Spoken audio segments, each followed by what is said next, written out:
Suheldev Bharatiya Samaj party के राष्ट्रीय प्रवक्ता अरुण राजभर ने घोसी लोकसभा के सपा प्रत्याशी राजीव राय के महाराणा प्रताप जयंती मनाए जाने पर कहा है कि जिन लोगों ने भगवान राम को मानने से इनकार किया हो, जिन लोगों ने सनातन संस्कृति को अपमानित किया हो, वो लोग क्षत्रिय समाज के बीच में जा रहे हैं तो वे लोग भगवान राम को ही खुद अपमानित कर रहे हैं। अरुण राजभर ने आगे कहा है कि राजीव राय अपने गाड़ी में जिन लोगों को बैठा कर ले जा रहे हैं उनको ही कुर्सियों पर बिठाकर अपना भाषण सुना रहे हैं। आज राजीव राय को घोसी की जनता सुनने को तैयार नहीं है।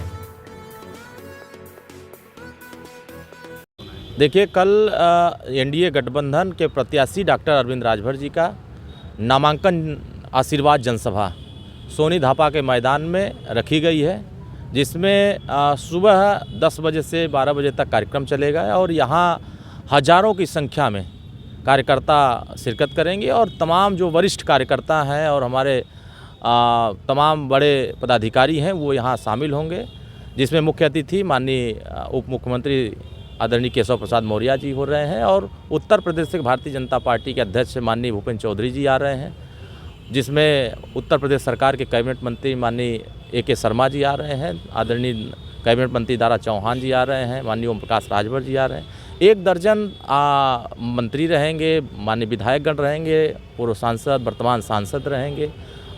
जिन लोगों ने सनातन संस्कृति को अपमानित किया हो, जिन लोगों ने भगवान राम को मानने से इनकार किया हो, जिन लोगों ने भगवान राम को बेकार कहा हो, अगर वो क्षत्रिय समाज के बीच में जा रहे हैं तो भगवान राम को खुद ही अपमानित कर रहे हैं।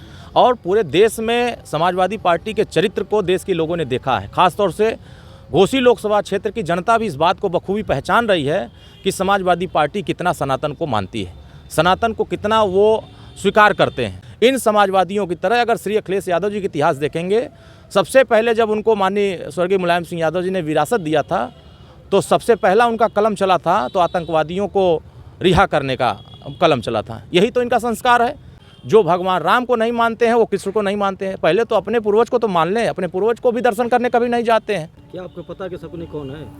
अब वो तो राजीव राय बताएं कि उनकी पार्टी में शकुनी कौन है, उनकी पार्टी में गुंडागर्दी करने वाले कौन है, उनकी पार्टी में थाने पर दलाली करने वाले कौन है, उनकी पार्टी में ज़मीन कब्जा करने वाले कौन है, जिसमें जिस गाड़ी में सपा का झंडा उसमें गुंडा कौन बैठता है, ये उन्हीं की पार्टी के लोग कहते थे। तो ये बताएं कि उनकी पार्टी में ये लोग कहाँ से, कब से ये लोग हैं। तो उत्तर प्रदेश की जनता समाजवादी पार्टी के 20 साल के कार्यकाल को देखी है कि ज़मीन लूट ली जाती थे, लुटेरे के साथ खड़ी हो जाती समाजवादी पार्टी। थाने पर मुकदमा तक नहीं दर्ज होता था, गरीबों का अन्याय होता था। क्या ये घोसी लोकसभा क्षेत्र में इस अन्याय को जनता ने बर्दाश्त नहीं किया है? अब जनता को लग रहा है कि उत्तर प्रदेश में माननीय योगी आदित्यनाथ जी सुरक्षा दे रहे हैं। पूरे देश में माननीय प्रधानमंत्री जी भारत को सुरक्षित करके रखे हुए हैं, इसीलिए तो उनको बौखलाहट है। ना तो पिछड़ों को सुरक्षित कर पाए, ना दलितों को सुरक्षित कर पाए। दलितों को प्रमोशन में आरक्षण खत्म किया समाजवादी पार्टी, पिछड़ों को कमज़ोर करने का काम समाजवादी पार्टी ने किया। तो पूरे देश के लोग ऐसे लोगों को बेनकाब कर चुके हैं कि देश में विकास की गारंटी चल रही है। क्या देश में मोदी जी ने घोसी लोकसभा क्षेत्र के लोगों को लखनऊ पहुंचाने में 3 घंटा लगाते हैं? इनकी सरकार 20 साल थी, 8 घंटा 9 घंटा लगता था। हम विकास किए तो 3 घंटा में लोग जा रहे हैं। घोसी लोकसभा क्षेत्र के तमाम जो आप देखेंगे रेलवे स्टेशन आज उनके विकास हो रहे हैं। तो क्या ये उनको नज़र नहीं आ रहा है? उनकी सरकार 20 साल थी तो खंडहर में खड़ा किए थे, घोसी को बिजली नहीं दे रहे थे, बुनकरों को बिजली नहीं पहुंचा पा रहे थे। आज हमारी सरकार बुनकरों को बिजली बिल हाफ करने की लड़ाई लड़ रही है। हमारी सरकार जिस दिन हमारे सांसद बनेंगे माननीय डॉक्टर अरविंद राजभर दिल्ली में जा करके बुनकरों की आवाज़ को उठाने का काम करेंगे। तो हम तो विकास के मुद्दे पर काम कर रहे हैं, वो क्या कर रहे हैं? वो सिर्फ बकबका रहे हैं, क्योंकि वो हार का डर बता रहे हैं कि हमको जनता समर्थन नहीं दे रही है। अपनी गाड़ी में जो लेके चल रहे हैं उसी को अपने कुर्सी पर बैठा रहे हैं, उसी को भाषण सुना रहे हैं। जनता इनको गाँव में सुनने को तैयार नहीं।